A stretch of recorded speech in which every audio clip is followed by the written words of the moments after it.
সাবেক প্রধানমন্ত্রী শেখ হাসিনার দেওয়া একটি সাক্ষাৎকার রয়টার্স ছাপিয়েছে। সেটি ছিল যে ডিসেম্বরে তিনি নেতাকর্মীদের নিয়ে দেশে ফিরবেন, সকল জেল জুলুম মৃত্যুদণ্ডের রায় মাথায় নিয়েই তিনি দেশে ফিরবেন। এমন একটি সাক্ষাৎকার প্রকাশের পর গণমাধ্যমগুলোতে এটি এমনভাবে প্রচার হচ্ছে যেটি আদালতের নির্দেশ মানা হচ্ছে না আপনার সরকারের অনুরোধ।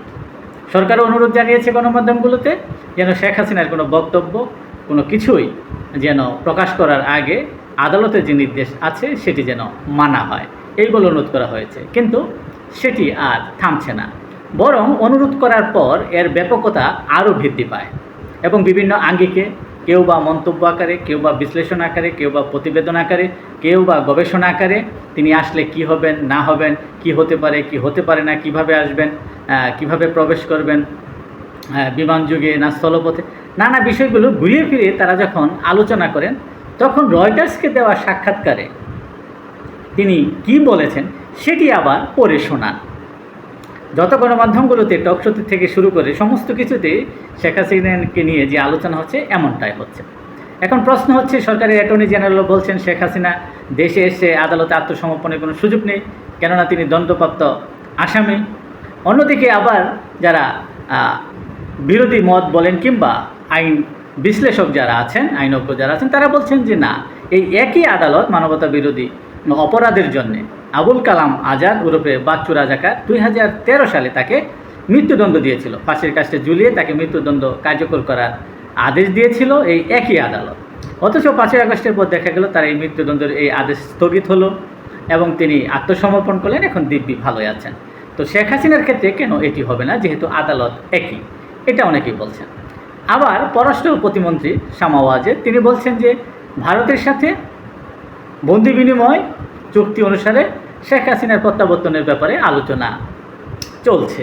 এখন প্রশ্ন হচ্ছে যে বন্দি বিনিময় চুক্তির অধীনে শেখ হাসিনাকে দেশে আনবেন, তাহলে শেখ হাসিনা কি ভারতে বন্দি অবস্থায় আছে? শেখ হাসিনা তো ভারতে বন্দি অবস্থায় নেই, তিনি প্রধানমন্ত্রীর মর্যাদায় ভারতে অতিথি হিসেবে আছেন।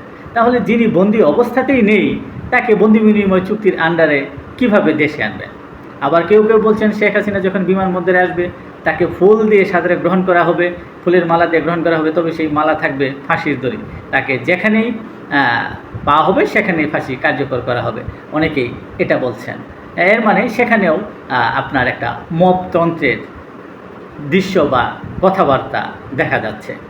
আবার দেখা যাচ্ছে অনেকে বলছেন শেখ হাসিনা যখন আসবেন তখন দৃশ্যপট পুরোপুরি পাল্টে যেতে পারে কিংবা পাল্টাতে পারে। অভ্যন্তরীণ এবং আন্তর্জাতিক সর্বমহলে থেকেই তিনি তার একটা সমর্থন নিয়েই তিনি দেশে ফিরতে পারেন এবং তিনি যখন দেশে ফেরার কথা বলছেন, অবশ্যই তিনি তার সহযোগী যারা রাজনীতিবিদ আছেন তাদের ভাষায় তিনি অনেকটা জেদি মানুষ, কাজেই তিনি যেটা বলেন সেটা করে থাকেন। কাজে তিনি যেহেতু বলছেন ডিসেম্বরে আসবেন, তিনি আসবেনই, এই ধরনের নানা হিসাব। আবার এই তথ্য উপদেষ্টা তিনি যেটি বলছেন যে শেখ হাসিনার বক্তব্য যেন প্রচারণা করার ক্ষেত্রে আপনার আদালতের নির্দেশ মানা হয়, অথচ তিনি শেখ হাসিনাকে নিয়ে মন্তব্য করছেন কিংবা আওয়ামী লীগকে নিয়ে মন্তব্য করছেন যে আওয়ামী লীগের রাজনীতি বাংলাদেশে আর সম্ভবপর নয় বা অস্তিত্ব নেই, এই ধরনের মন্তব্য করছেন। এবং সরকারের পক্ষ থেকেও বলা হয়েছে দিল্লিতে দাফন হয়েছে, নানা হয়েছে, এবং বিরোধী দল থেকেও বলা হয়েছে শেখ হাসিনা দেশে আসবেন,